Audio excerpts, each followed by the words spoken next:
영수증이나 사조사고 이것들을 가입을 하면서 안에다 실거주는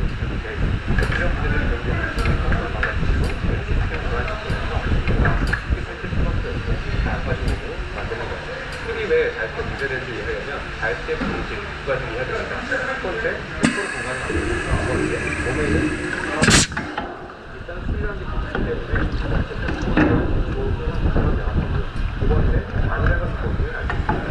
우리가 에너지를 처리하는 과정이 아니라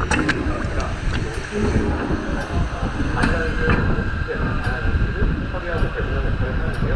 우리가 술 마시게 되면 간이 이걸 처리하느라 다른 에너지 조사를 잘 못하게 돼요. 그래서 우리가 보통 술 먹고 나면 우리가 안주를 먹고 제가 먹는데 먹고 싶어지고 아이스크림 먹게 되고 이거 먹게 되죠. 그런 것들이 다 에너지가 오는 시간에 불구하고 간이라는 중요한 컵과 막고가 이렇게 일하는 거예요. 그리고 우리가 나아가서 수강 분야에서 간에 그리스겐과 지방을 많이 빼면 안 돼요. 그러니까 간이라는 것이 지방에 그리스겐이 껴져 있으면 몸은 이것들을 다 우리가 지금 물을 마시면 거기다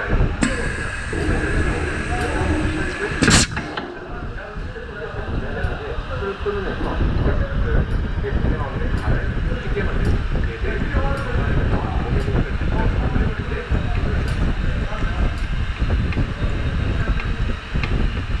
또 많은 분들이 사실 한국에서는 드시고 싶은데요. 커피를 끊는 건 사실 중요합니다.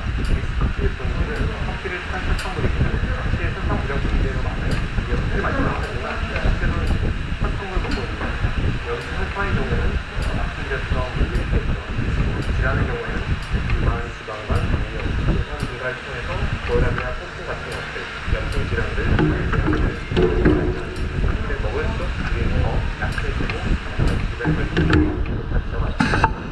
일단 뭔가 독소 같은 단기적으로 대사 올려주고 활성화를 만들어주고 에너지를 높여주고 이런 것들이 있는데 장기적으로 기자가 좀 카페인이 우리가 피로감을 느끼고 졸리게 만드는 것들을 그래서 커피를 먹으면 잠이 잘 안 오게 되고 뭔가 좀 활력이 있는 건데요.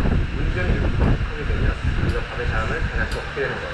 잠을 잘 자는 게 우리 건강에 굉장히 중요한데 카페인이 계속해서 우리가 쉽게 자는 것을 방해해버리면 요즘 밤에 자는 것 같지만 자는 동안 자꾸 못하고 세포를 동하지 못하고 더 나빠지고 또는 시스템들, 호르몬 시스템 같은 것들이 해결이 못하면서 장기적으로 계속해서 건강이 나빠지고 그렇기 때문에 건강하다는 또는 카페에서 마시면 달달한 커피 음료들도 주장하시는 게 좋습니다. 과일은 이렇게 생각하면 좋습니다. 안에는 설탕이다. 사실 과일이 설탕만큼 나쁘지 않아요. 이 설탕이 없는 비타민 C 같은 것들, 식이섬유가 더 있기는 해요. 근데 중요한 건 얼마나 많이 알겠습니다. 저는 설탕이나 과일이나 크게 다르지 않다고 생각합니다. 그래서 비교했을 때가 비슷한 수를 가진 설탕과 사과 두 가지를 나눠봤어요. 보시면 백설탕이 다르네요. 약 5배, 6배 들어있는 칼로리가 약 26kcal 그리고 180g 정도의 중성 사과 이 한 입에 들어있는 칼로리가 약 25kcal입니다. 비슷하죠? 이것들의 성분을 보시면 탄수화물 각각 24g과 25g입니다. 거의 비슷하죠? 근데 그 안에는 성분의 구성이 좀 다릅니다. 백설탕의 경우는 당류가 24g입니다. 참고로 우리가 어렸을 때 먹었던 여기에 10g 정도의 당이 들어있습니다. 우리가 탄수화물 당류를 나쁘다고 했는데 사과를 2개 먹어버리면 상당히 비싸서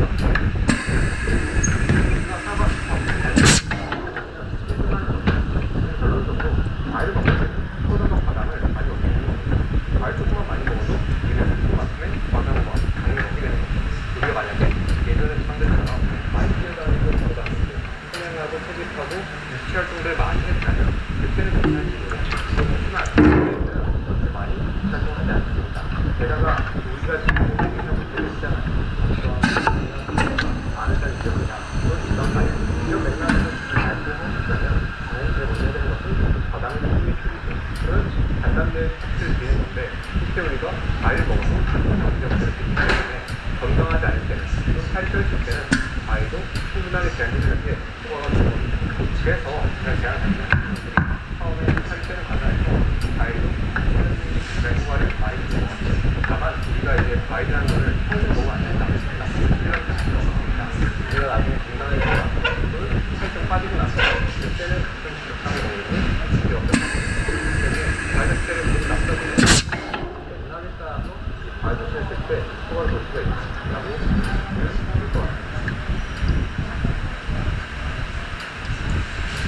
제가 생각하기에 일상에서 이 음식이 아니라 이 메뉴들을 가져가는 도움이 안 될 거라고 하시는 것들이 있습니다. 첫 번째는 샐러드예요. 근데 중요한 건 우리가 일반적으로 먹고 있는 샐러드 조합이 아닙니다. 이거 보통 샐러드 드실 때 많은 분들이 일반 샐러드에다가 또 국물, 드essing 같은 거 많이 넣어 드시고 또 나쁜 어떤 달콤하거나 기름져 있는 드레싱이 있어요. 드레싱이 많고 이건 독성이 없는 좋은 채소에다가 단백질 스프 같은 거 있어요. 약간 써도 괜찮고요. 또는 기름 많은 분들이 이렇게 좋은 단백질 버거를 달걀하면 괜찮죠. 그리고 포인트는 지방이에요. 여기다가 좋은 엑스트라본을 올리고 그래서 엑스트라본을 올리고 샐러드 한 개를 넣어 여기다가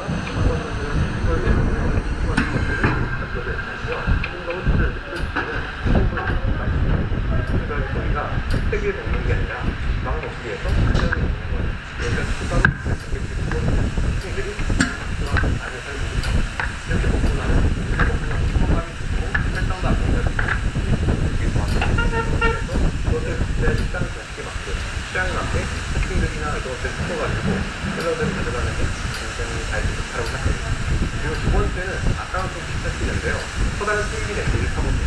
저는 이제 냄비가 커다란 게 있고 여기 튀김 많이 가지고 아침에 요리하실 때 얘에다가 물을 올려가지고 끓이는 거예요. 이렇게 튀김기에다가 고기 하나 넣고 또는 냉동식을 넣는 겁니다. 이것만 해서 그냥 쪄놓고 타임을 누르고 씻고 오는 거예요. 저는 완성입니다. 사실 이건 제가 개인적으로 많이 먹고 있기도 한데요. 그래서 먹어도 되게 괜찮은 좋은 식기가 됩니다. 그리고 마지막 세 번째는 한식입니다. 개인적으로 한식은 굉장히 건강에 좋다고 생각합니다. 다만 한식을 하실